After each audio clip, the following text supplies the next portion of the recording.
I'd like to take you on a journey, one that begins 2 years after the First World War has ended. Our journey begins at a reunion for the Blue Puttees, otherwise known as the First 500. They were the first Newfoundlanders to sail off to the Great War, but with an 80% casualty rate, those who survived counted themselves lucky. Of the 90 or so survivors who gathered for that first dinner, only a few of them had escaped being wounded or breaking down sick while in the trenches. For decades, they would meet on October the 4th, the anniversary of their sailing from St. John's, until their numbers dwindled to a handful. At those dinners, there were no speeches, just 2 toasts, one to the king and one to absent comrades. Now their children have gathered to celebrate and share stories. Their fathers rarely talked of their experiences in the war. It's how they coped after coming home that is the story here. Oh no, I'd never talked to him about the war because he never discussed the war at all. He didn't even talk about the war, no. And I asked my mom, why is that? She said he saw so much. He saved a lot of lives by his gallantry. I was a young nurse in Corner Brook, and I remember that man's name too, Redmond. He said, "Who was your father?" I said, "Peter Sampson." "Don't tell me, Pete Sampson." I said, "Yes, Pete Sampson." Oh my, and he jumped off the bed. He said, "My dear, come over." And he took my arm, and I sat on the bed beside him. And he said, "Your father was some soldier, but a hard soldier."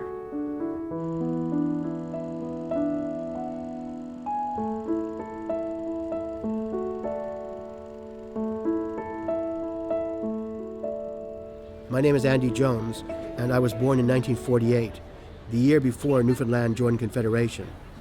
I am not an expert on war, but I grew up understanding the toll the Great War took on this island.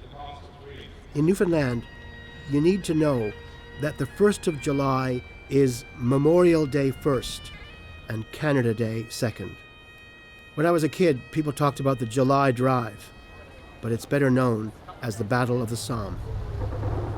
On July 1st, 1916, the British Army suffered nearly 60,000 casualties, with 20,000 dead. At 9:15 on that morning, about 800 Newfoundlanders went over the top. In the confusion of battle, they were ordered to attack alone, despite 2 previous assaults failing miserably. They were mowed down in heaps by German machine gun fire. The next day, just 68 men would answer roll call. Before her father's death earlier this year, Jocelyn Day asked him to write down what happened to his father at Beaumont Hamel. He was shot just below the shoulder of his left arm, which was badly shattered. He was lying on the ground for 3 days, unconscious most of the time from shock and loss of blood. He remembered seeing others fall to the ground, also his friend Fred Waterman. He woke up several times but saw no one around, except once on the 3rd day he woke up and saw 2 Red Cross men standing nearby. He called out to them and they came over saying, "We had passed you by several times, taking you for dead." They picked him up to bring him back to the trenches when the Germans began firing again. He told them to put him down, back on the ground, and save themselves, which they did. When they arrived back in the trenches, they told a sergeant they had left a wounded man on the ground. He was a big man and ran out, picked Dad up in his arms, and ran back to the trenches. My memory as a kid was we would spend many hours up in that attic, roaming around, looking at all these old things from my grandfather and great-grandfather's past. And this arm was always there, and we would get such a kick out of going up seeing this arm, as you could imagine. And one thing was this finger. We would snap that back and forth together as kids. So it was quite an amazing thing, I guess, for a child to see this. When they went over the top, they met a big barrage of German gunfire, and he was just mowed down. He was shot in both legs. He had a few friends that were close by to him. I think 2 of them died like almost instantly, but he was wounded, and he was losing a lot of blood, but he managed to stay conscious for a while. And that evening, he was picked up and brought back to the field hospital, and from there shipped back to England for an operation on both legs. And he finally got discharged, but his dad advised him to go back to London. His chances of being successful in operation there would be greater than here. Your family were quite involved. You had five members of your family, I guess, were in the First World War. That's right, yeah, 5. 3 were killed. And my father was wounded at Beaumont Hamel, right at the danger tree. That's where he was hit. And it obviously didn't do him too much damage, because after he got back to after the war, he became the heavyweight champ in boxing in Newfoundland. The only thing he told us that we could not imagine what the trenches were like, with the rats, the mud, the bodies. He said you could not imagine it. At first, the attack was reported in the papers to be a great success. But imagine the shock as the casualty lists started to trickle in. They say every house in St. John's was affected. That shock, that tragedy, still hangs over us like a shroud. Just here at number 5 Maxey Street were the Taylor family, Eugene and Mary Taylor, and they lost 3 of their sons who were killed in action in World War I with the regiment. And you can imagine the trauma, what was life like for them after that. It was, I guess, horrible. And this was the same place where their 3 young boys would have played and had lots of fun, and it's pretty sad. How did that happen, that 3 of them? I know. Quiet little street like this, and a quiet end of the old inner city of St. John's, and 3 of their boys would be lost. Andy, we're here again at another one of the residents of one of the young boys who lost their lives, and he was one of the first boys boy soldiers to lose their lives. He lost his life in Gallipoli, and he was very young, young blonde, blue-eyed young boy, and never did I ever know that all around me were these brave young men who would, leave here for World War I, and a lot of them wouldn't come back. And these guys would be the same fellows who played in the gardens and the fields that I played in. In memory of Private Michael John Blythe by Dan Carroll. The blue-eyed drummer of the Corps lies dead in Suvla Bay. I saw him full of youthful grace, it seems but yesterday. A fair-haired boy whose martial mien our admiration drew, whose drumbeat said, "We go to aid the old red, white, and blue. And tearful mother, lift thy head. He sleeps among the brave, the first, the fairest of the sons that Terra Nova gave."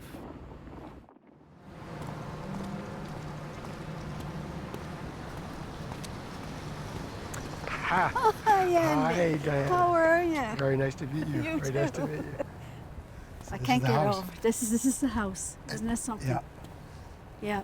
That is amazing. Yeah, what a great neighborhood, eh? Too. Oh my Yeah, goodness. Yeah. Yeah. There you are. Oh my, oh my, oh my. Oh ho ho.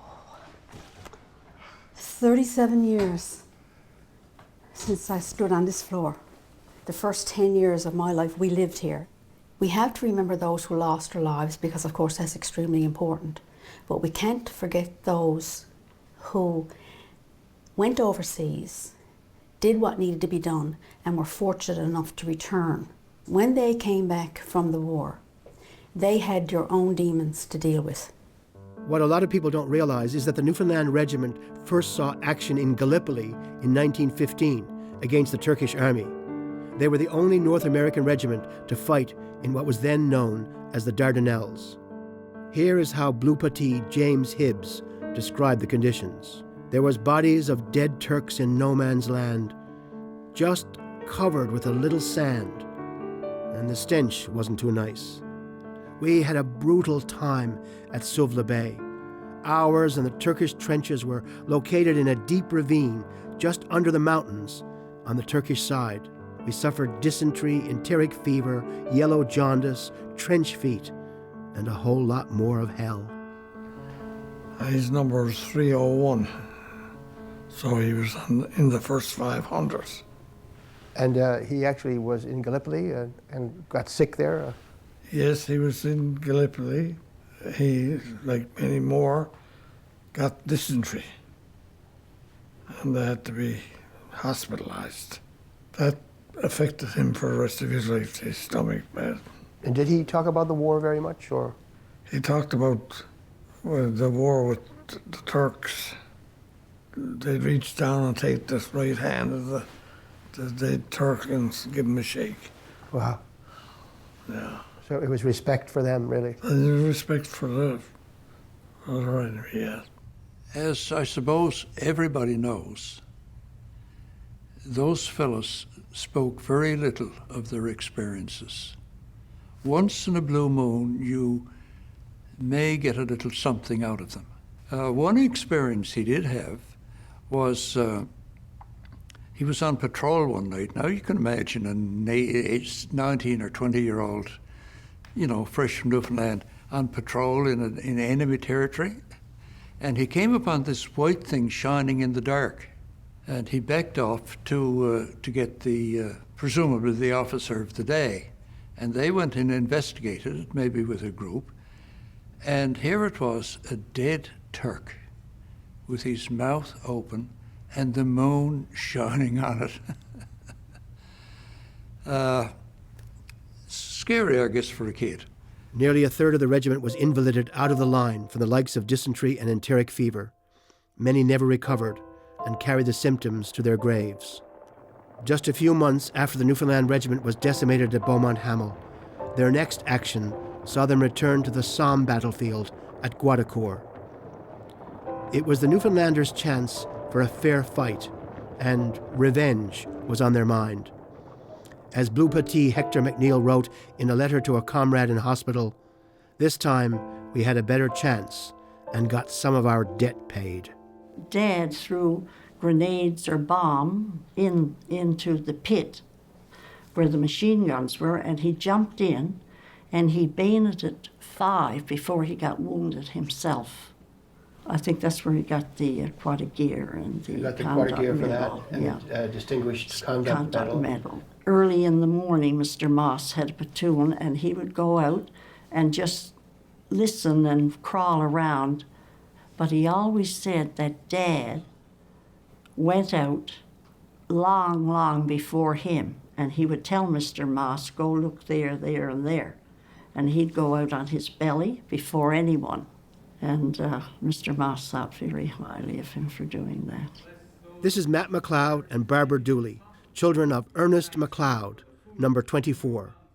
Ernest, Norman, and Neil McLeod were boarding at 149 Gower Street when war was declared. All 3 signed up, but only 2 came back. So your father was like at the front basically for 5 years, but did he ever talk about the war? Or? One of the stories he did tell us was that at Guadaucourt he was there, and his younger brother Neil was there, and Neil was killed at Guadaucourt. And he said he thinks he walked over his body, and that really affected him.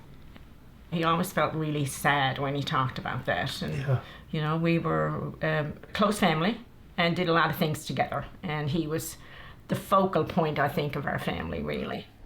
At the Battle of Monchy-le-Preux, Sergeant Major Patrick Walsh was wounded and captured by the Germans. No, my father never spoke about the war. He would have some men occasionally would come in on Sunday, and they would go in the living room, and the living room door was closed. But we never knew anything about this stuff that Darren is telling me about now. Yes, he got injured. He got shot in the leg, and he was captured by the Germans. But because his wound was so severe, they couldn't. They just looked at him as a burden. So they said, "Look, we're not gonna mess with you." I know he felt lucky. I saw his writings that they didn't kill him.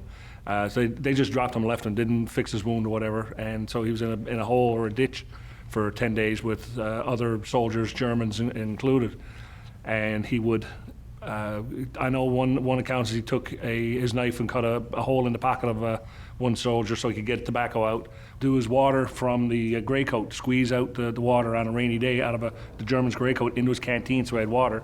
And if he didn't have any water, he would do his own water into his canteen because it was the only liquid he could get. After 10 days, he was finally picked up by the Allies. There was 4 corpsmen that were putting him in the back of an ambulance, and a blast went off, killed all 4 corpsmen, and he got another shrapnel shot in his right foot.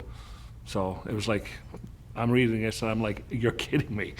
He had cancer, and he was really sick.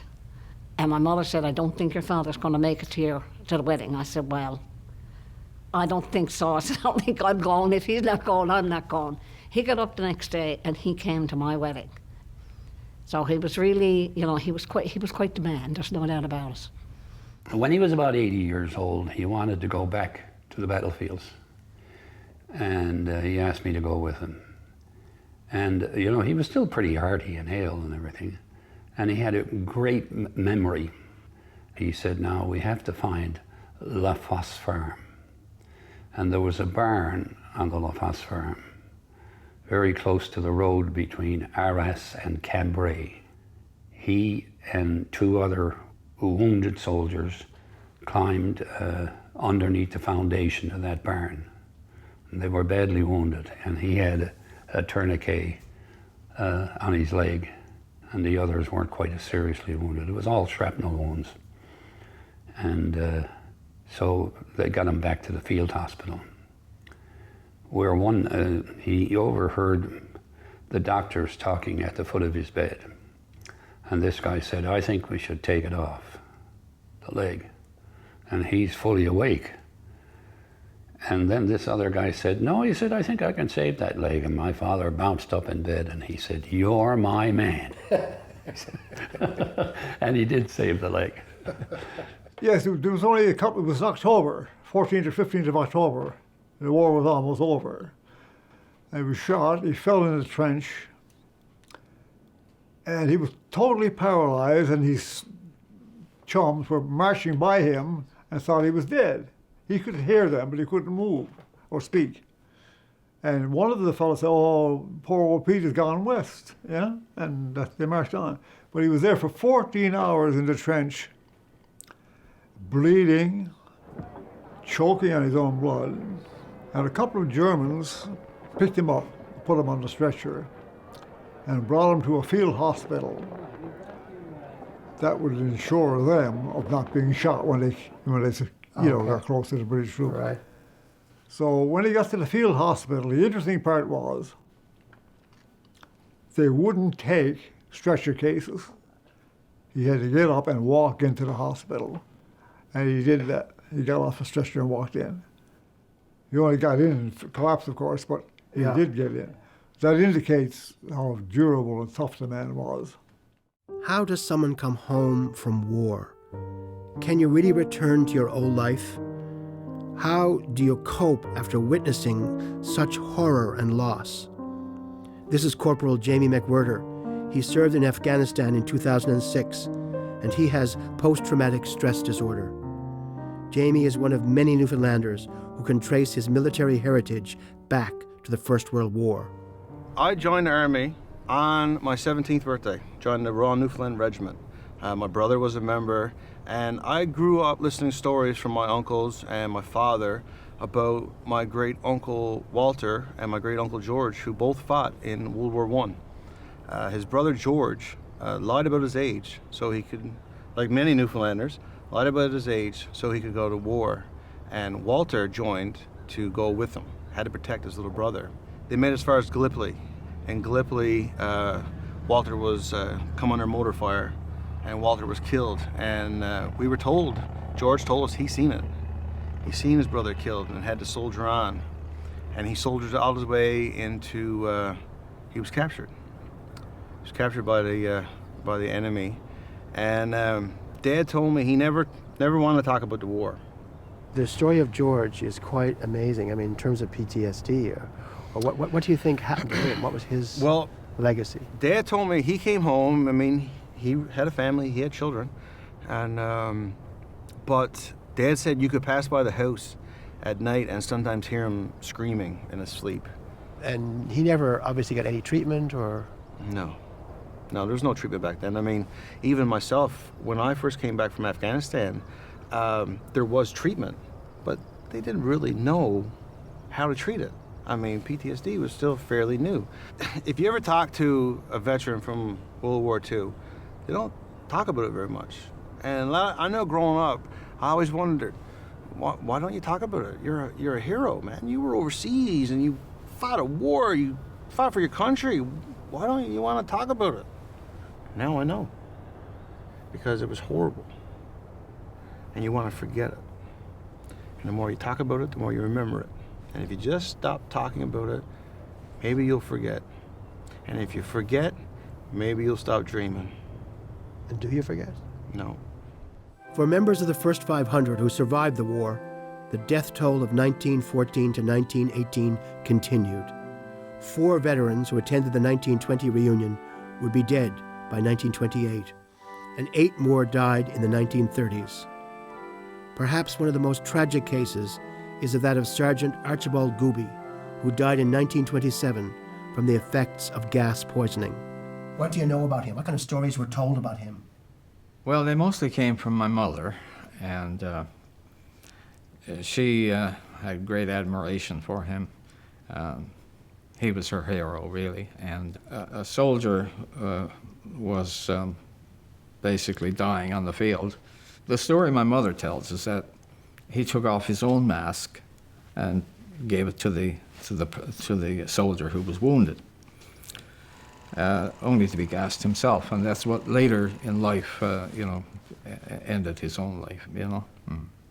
He spent really 6 years in and out of the hospital, sanitary, and that kind of thing, from his lung problem. I was kind of struck by the stories that Mom told about his the way he died and so on. The last words on his lips were really those of him, So his dying words were, "Oh God, our helping age is past."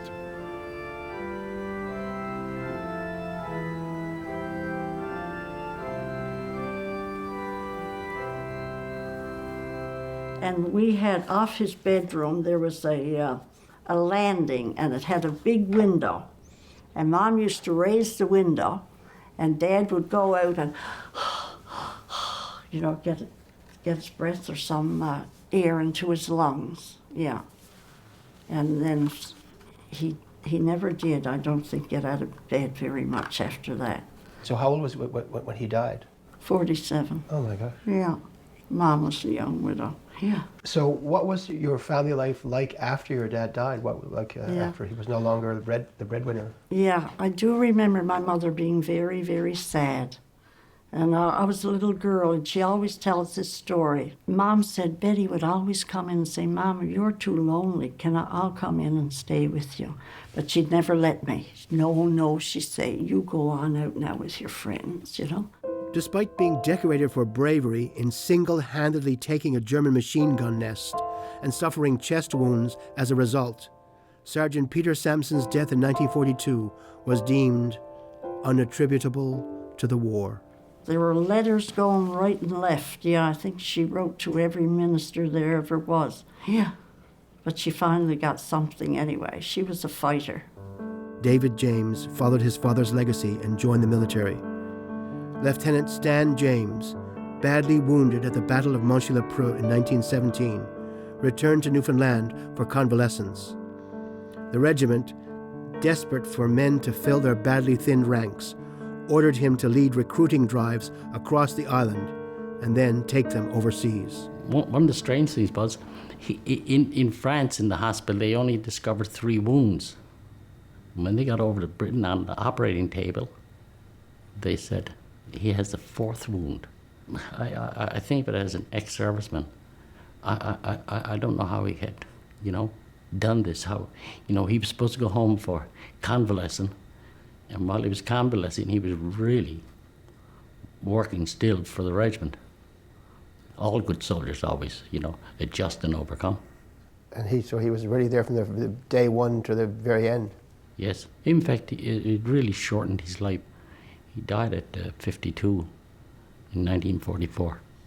Did he talk very much about his experiences in the war? They used to have a card game Wednesday nights, evenings, and all of his old comrades would go to each home, a different home a week, and they would reminisce.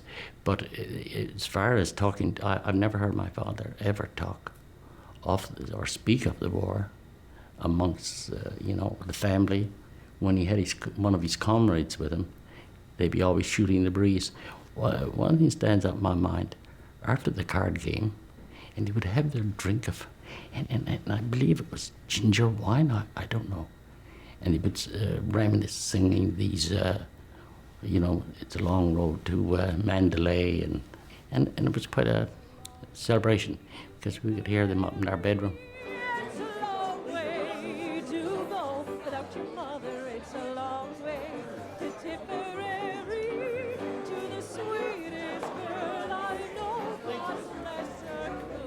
People talk about him now in the shop, Yes. right? In the butcher shop. Yes. And they'll go and they'll see Mr. McLeod with his knife and sharpening the knives. Right? And he's whistling away, right? Right.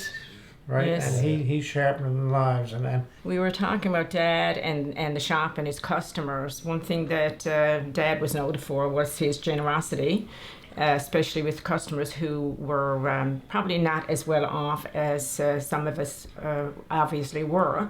And I know, especially around Christmas time, special times, when customers would come probably looking for either soup meat or stewing meat or something like that for Christmas, and Dad would probably put in a chicken, or he would put in a piece of steak or something like that. So, because I remember at one time my mother saying, if your father didn't give away the shop, we'd be better off.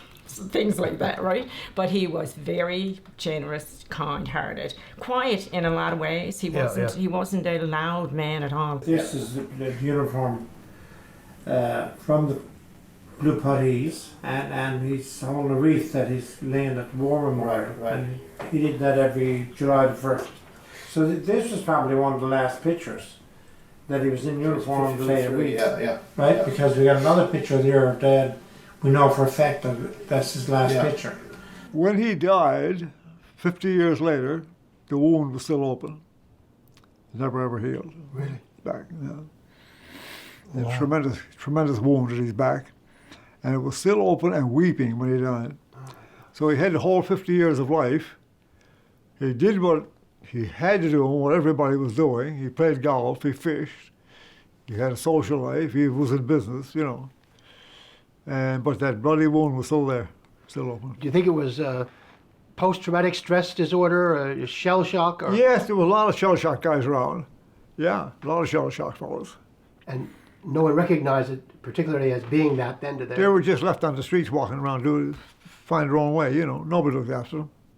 The war veterans looked after a lot of them as best they could, And fellows like my father and a few other guys that were stable, they pitched in and helped them too.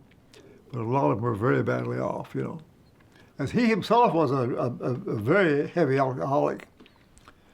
Drank a bottle of London Dock every single day. Every day. But we were all looking after him, you see? His clothes was always properly pressed, his food was always prepared. And if he went out to the Legion or someplace drinking, I always picked him up, brought him home. And do you think this was the war that affected him? They made him drink like that, or? I think it had a major effect on his drinking, yes. He got drunk and it blotted out the memory of it. And after a little while, of course, he was just getting drunk because that was his routine, you know. Captain John Joseph Whalen became a master mariner after the war. He sailed for John Penny and Sons, plying the salt fish trade. Whalen was a leader who was always looking out for his Blue Putty comrades. He always worked very hard, and when he'd be on Water Street or Duckworth Street, he'd always have a pocket full of quarters. And everybody knew him, you know, and I was so proud of him because they'd say, "Hello, Captain, how are you?" You know, and they'd be down on their luck or something, and he'd reach in his hand and he'd pick out a few quarters, you know, which was a lot then. This is back in 1935.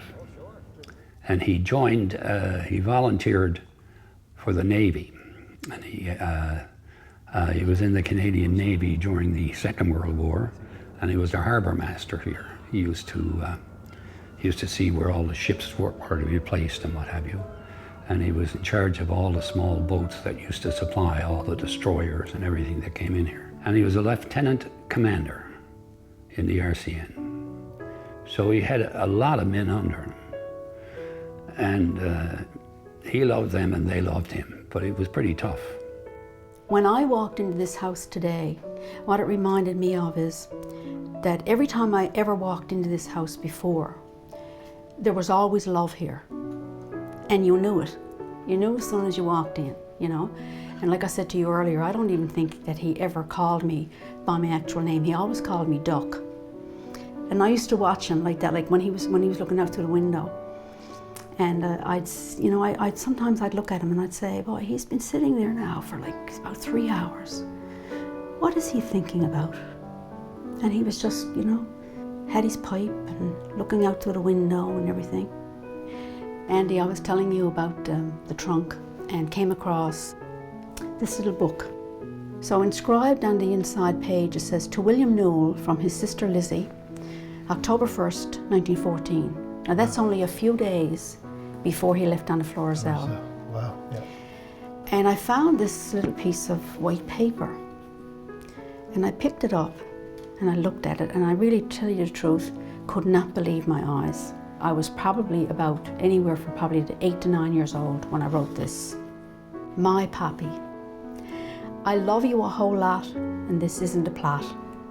I love you, you know, and I think you're sweet.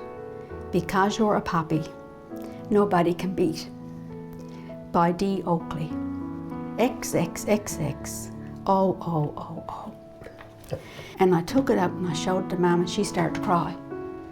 So the two of us were there, stood in the room with our arms around each other. And she said to me, you know, she said, see, I've been telling you all these years, and you knew it yourself, that he loved you, but now you see it.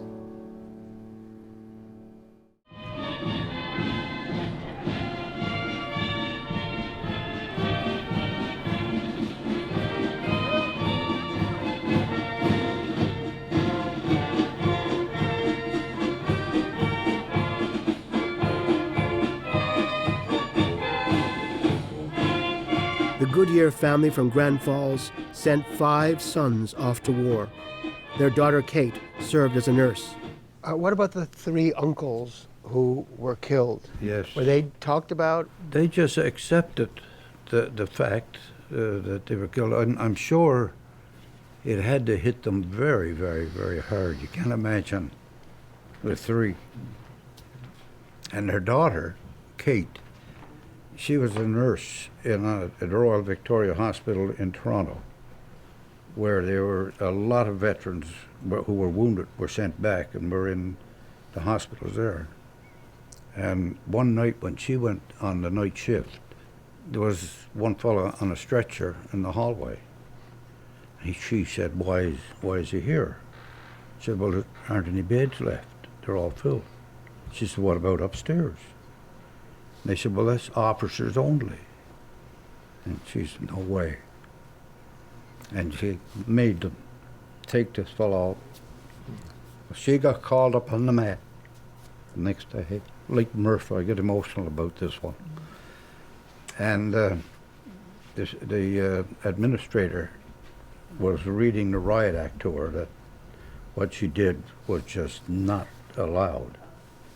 And she said she had 3 brothers. So you can imagine how she felt. I had the opportunity to stand in the exact spot in France just 2 years ago where there was a picture taken of him leading a convoy that was bringing ammunition and whatnot up to the front. And he was killed 2 hours after that picture was taken. And I was fortunate enough that we found the exact spot because we had a copy of that picture. Apparently sort of gruesome that he was on horseback and a direct hit by a shell, not just a bullet. And they couldn't tell any difference between him and the horse. Ask any Newfoundlander who has taken the pilgrimage to Beaumont Hamel, and they'll tell you that there is an indescribable presence there. In 2006, the Royal Newfoundland Regiment returned to Beaumont Hamel for the first time as a regiment since 1916. Historian Gary Brown was there as a member of the regiment's advisory council. We had a mess dinner in Beaumont Hamel Park, the first time ever it was ever done. But one thing that'll always stand in my mind, it was a really long, hot day, very similar to the real July 1st, 1916, when the boys went over. It was so warm they had to fold up the sides of the tents because, like I said, it was extremely hot. And at that time, the sun was just after going down and the mist of the day was rising. And right to the left of me was the caribou, the Beaumont Hamel caribou, looking so serene and looking out over the old battlefields. And you could see the haze just coming down over it. And of course, there was not a breath of air. And all of a sudden, there was I don't know what I can explain it as, like a swoosh of air came up right through the whole tent where everyone was. It was almost like a jet coming. And everybody looked at each other, and I could tell you, I had goose bumps on my neck. And everybody felt the same way, and others I talked to. It was almost like it was a phenomenon. But because the lighting, the caribou with the mist, and this wind that comes from nowhere, to me, who has done so much research on these boys, I felt it in my heart was a kind of a reminder, hey guys, we're still here. Our journey is almost over, but it's far from complete. There are so many more stories to discover, and if we don't do it soon, they will be lost forever. For now, let's end on a happy note. Out of the slaughter at Beaumont Hamel, there comes an incredible love story. Aidan Hogan, who had his leg amputated in London, got a job working for the Imperial War Graves Commission after the war.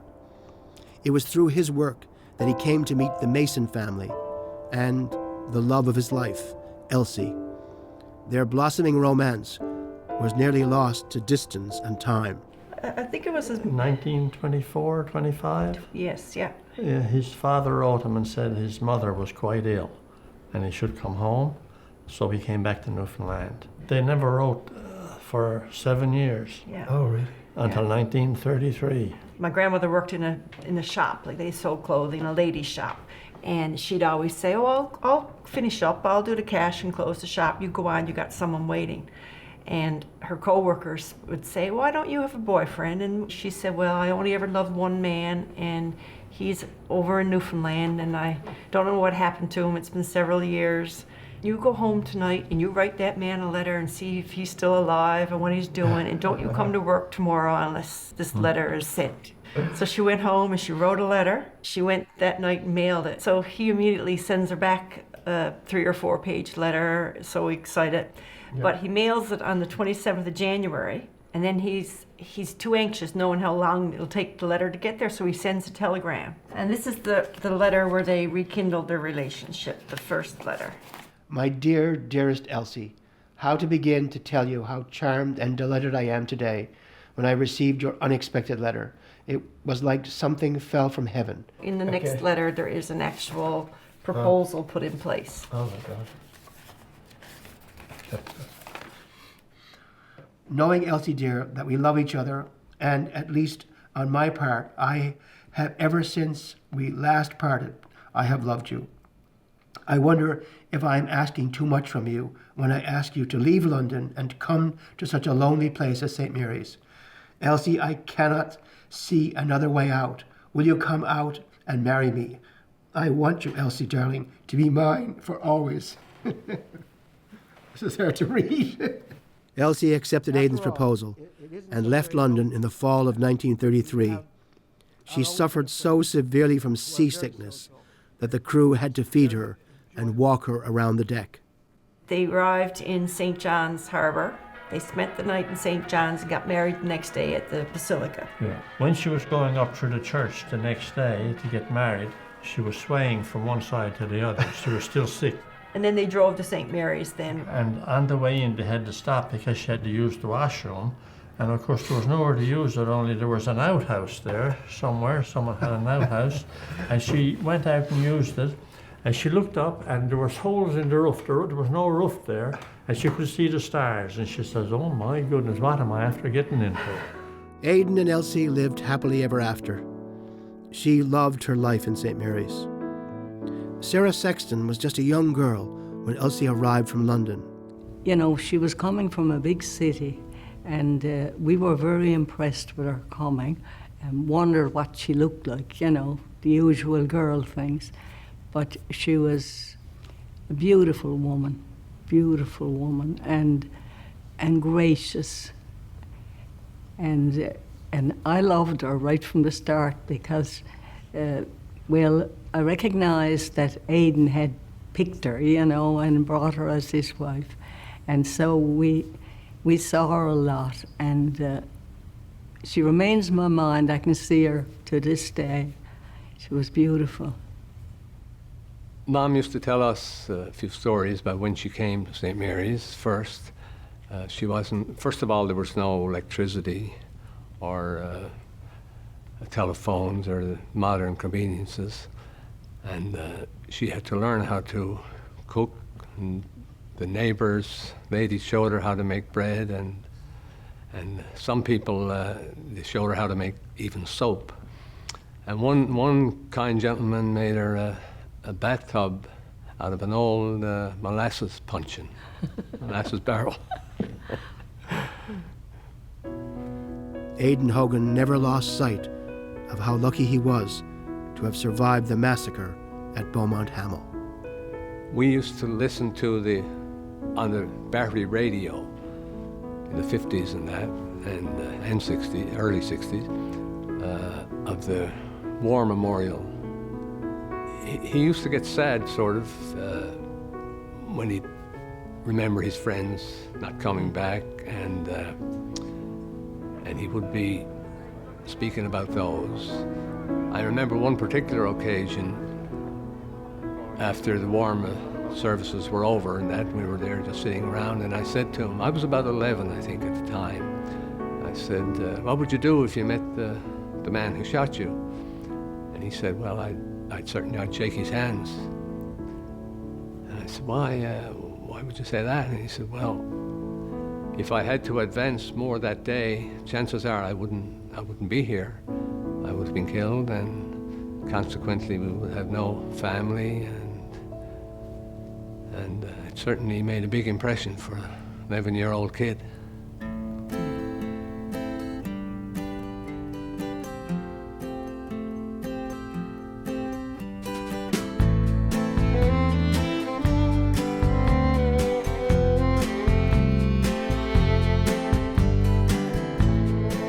10 years later, on the fields of France. But by the grace of God did he stand a chance, trying his best to survive, hunkered down in a trench as they flew overhead, and with them bringing hell. Shells.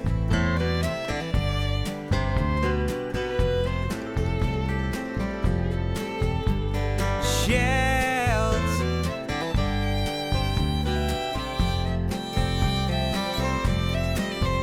What he wouldn't give to go back to a time when he'd walk to that old general store with a dime, have candy and Coke down by the old maple tree.